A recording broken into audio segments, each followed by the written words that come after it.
Okay, so the question is, I'll speak in English, but I cannot speak in French.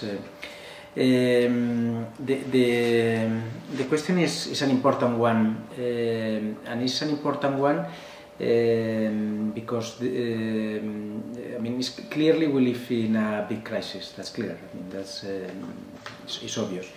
And big crisis in crisis means that certain type of institutions that worked before suddenly they are out of place. So I think this is happening with the museums very clearly. I mean, we have two models. The museum has had so far two models. One is the Museum of Modern Art. Is the museum that somehow was very strong in the 50s, 40s, 60s, which you know, has this idea of which is you know, an idea of art that is evolutive, an idea on art that starts in 19th century and ends in the 20th century, that is European, that is idealistic, blah, blah, blah, all those things that we know.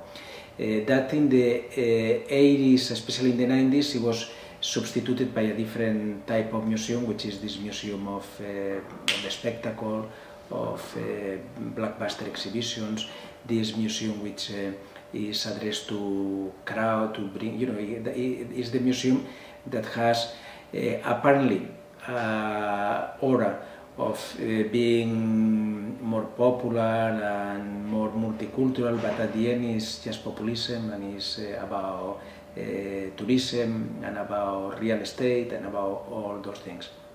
And both are in crisis. The Museum of Modern Art is clearly in crisis because many artists from the 60s and 70s did things that do not fit. So when, you know, what the artists do not fit in the museum, you have two choices. Either you change the artist or you change the museum. You cannot change the artist, so you better change the museum. And clearly the model of these big institutions for people, you know, to bring lots of people is also in crisis. Crisis artistically, that's been always in crisis because you can never diminish that makes you essential. I mean, what makes important a museum is knowledge. If in order to go to the people, in order to reach the people, you diminish that what makes you special, then you have a big problem. It's like if you have, I mean, like you are in Ford or in Volkswagen or whatever, and you reduce your cars, then probably you have a problem. So that's one problem.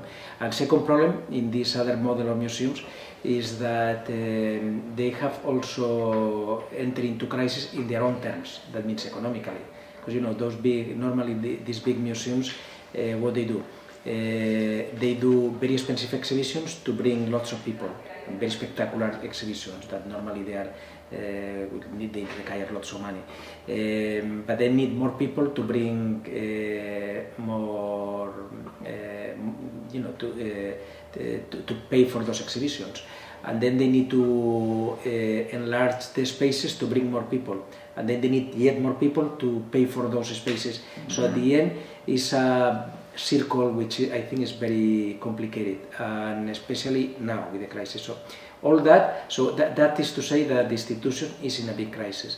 So what is the role of a museum director? What should be the role? I think the major role is to find a new form of institutionality, a new form of institution, something that somehow will really bring back art to the people.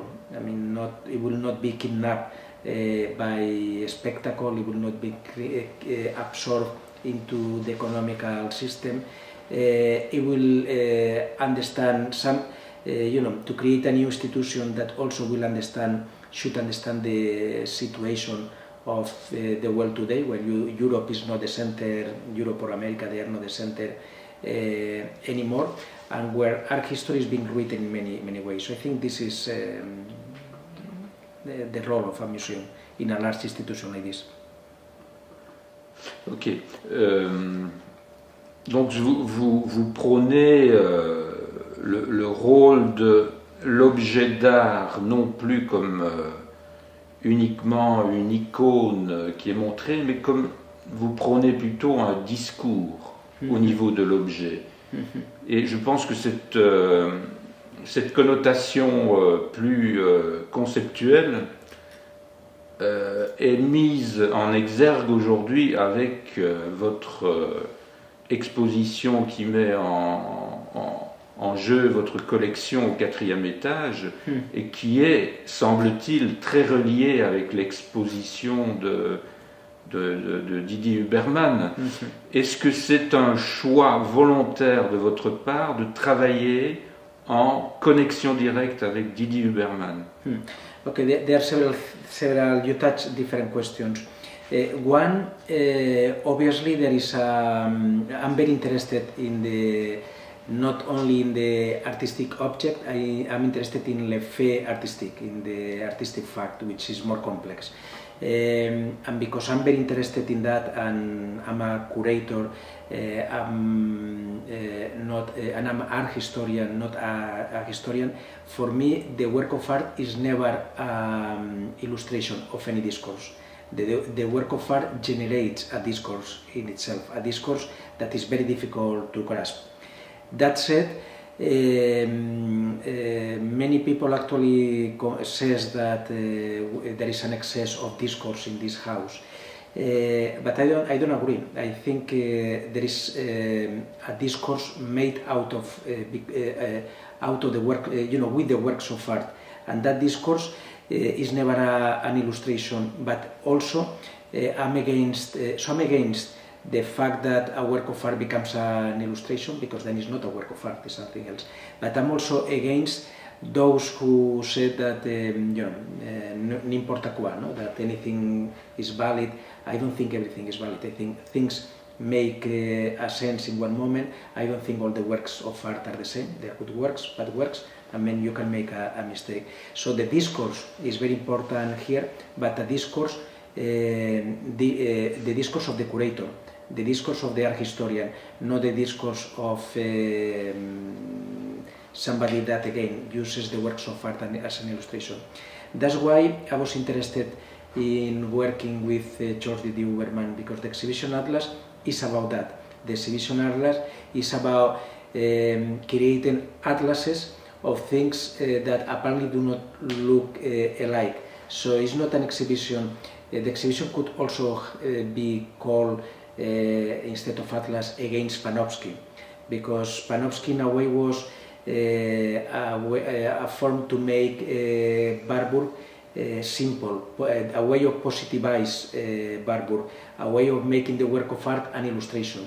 The good idea, the important idea of Warburg, among others, is this idea of the pathos formel, this idea of this impossibility of grasping the work of art, and at the same time a work of art that yet generates not only thinking, but a thinking that is physical, a thinking that is about relationships between people, between a thinking that generates a public sphere, a thinking that then becomes very political. So that's why, for me, it was very important to do Atlas, and that's why. And actually, you pointed to that. If you see the exhibitions now, they just finished, but all the exhibitions we had, Valdelomar, the Spanish filmmaker, Feldman, Atlas, all of them are related, and the collection too.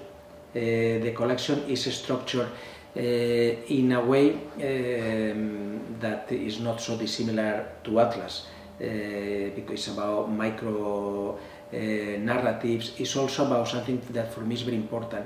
For me, the idea of center and periphery makes no sense anymore. We have to think of the idea of the global in relation to the local, in relation to the global. So the collection, if you see it, is a collection that is very local, I mean, but is not localist, I hope. It's not nationalistic, I hope. It's a collection that looks at ourselves and looks at the way we see the world. So it's a universal but also a local collection, and this balance I think is very difficult and is very subtle, and this is what we are trying to do. Mais la question qu'on a dû souvent vous poser, c'est pourquoi avoir accepté une expo qui a été censurée au départ au Centre Pompidou. I didn't accept the exhibition. I did the exhibition. It's different. The idea is I worked with George. We did it together. He did the publication. He did totally, but the exhibition we did together. It was his idea, but we collaborated, and then we offered it to Pompidou, and they were not interested, which is fine. We are doing other shows. We are doing Coleman with them. We are doing other shows, so it's okay. But they didn't accept it. So.